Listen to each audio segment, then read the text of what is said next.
এই মুহূর্তে চাকরিহারাদের মধ্যে দুটি গ্রুপ তৈরি হয়েছে। মুখ্যমন্ত্রী মমতা বন্দ্যোপাধ্যায়ের সঙ্গে বৈঠকের আগে পাস নিয়ে ধুন্ধুমার কাণ্ড নেতাজি ইন্ডোর স্টেডিয়ামের সামনে। পাসহীন এবং পাসধারী কার্যত এই দুই ভাগে বিভক্ত হয়ে গিয়েছেন চাকরিহারারা। যাদের কাছে পাস নেই তাদের নেতাজি ইন্ডোরে ঢুকতে দেওয়া যাবে না বলে দাবি তুলেছেন। হাত পাস নিয়ে দাঁড়িয়ে থাকা চাকরিহারারা কিন্তু সেই পাস কারা দিল, কারা এটি পাওয়ার দাবিদার তা নিয়ে উঠেছে প্রশ্ন। কি লেখা আছে সেই পাশে? আকাশী প্রেক্ষাপটে গাঢ় নীল রঙের লেখা রয়েছে আমরা যোগ্য। চাকরিহারাদের বসার জায়গা নির্দিষ্ট করে দিয়ে কোনো পাশে লেখা আছে ফ্লোর বা মেঝে, কোনো পাশে আবার গ্যালারি। ইতিমধ্যেই পাস দেখে চাকরিহারাদের লাইন করিয়ে নেতাজি ইন্ডোরের ভিতরে ঢোকাচ্ছে পুলিশ।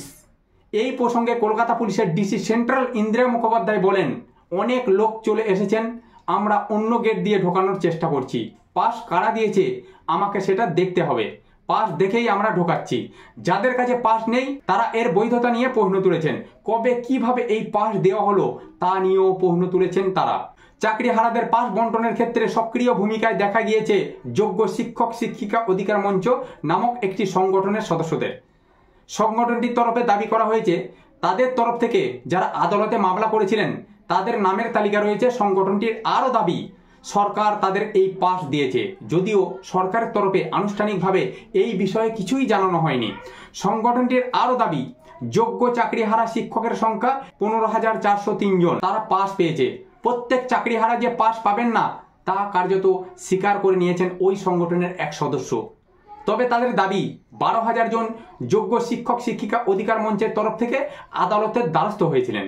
পাস নিয়ে এই গোলমাল কেন, এই প্রশ্নের উত্তরে সংগঠনের দাবি সুপ্রিম কোর্টের কথায় যারা দাগি অর্থাৎ অযোগ্য চাকরিহারা তারা আগে ভাগে নেতাজি ইন্ডোরের সামনে জড়ো হয়ে ভিতরে ঢোকার চেষ্টা করে।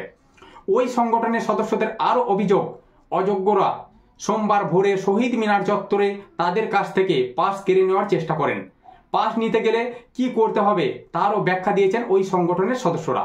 তাদের একজনের কথায় পাস নিতে গেলে সেই চাকরিহারারা আমাদের কাছে যে পিটিশন করেছিল সেই পিটিশনের নম্বর, তার অ্যাডমিট কার্ড এবং একটি সচিত্র পরিচয়পত্র লাগবে। সোমবার সকালে দেখা গিয়েছে টোকেন দেখিয়ে অনেকে পাস সংগ্রহ করেছেন। সংগঠনটির দাবি কাজের সুবিধার্থে ওই টোকেন দেওয়া হয়েছিল যাতে দ্রুত সেটি দেখে পাস বিলি করা যায়। তাদের দাবি মোতাবেক রবিবার সন্ধ্যায় পাস হাতে পায় তারা। তারপর হোয়াটসঅ্যাপ গ্রুপে সকলকে পাস সংগ্রহ করতে বলা হয়েছিল।